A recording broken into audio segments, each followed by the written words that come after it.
Iran പിടിച്ചെടുത്ത Israel ബന്ധമുള്ള ചരക്ക് കപ്പലിലുള്ള വയനാട് സ്വദേശി ധനീഷ് വീട്ടിലേക്ക് വിളിച്ചതായി കുടുംബം. വീട്ടിലേക്ക് വിളിച്ച ധനീഷ് താൻ സുരക്ഷിതനാണെന്ന് പറഞ്ഞെന്ന് കുടുംബം വ്യക്തമാക്കി.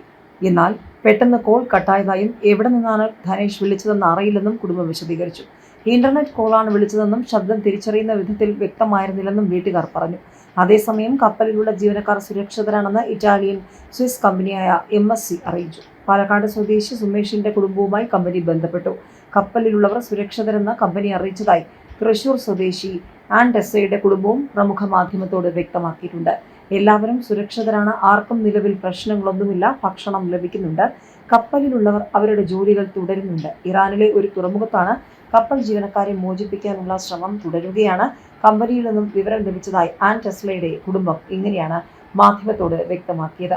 ഇറാന്റെ പിടിയിലുള്ള കപ്പലിൽ 4 മലയാളികളാണുള്ളത്.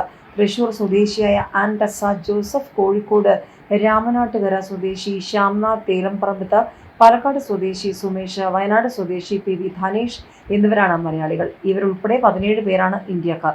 കപ്പലിൽ ആകെ 25 ജീവനക്കാരാണുള്ളത്.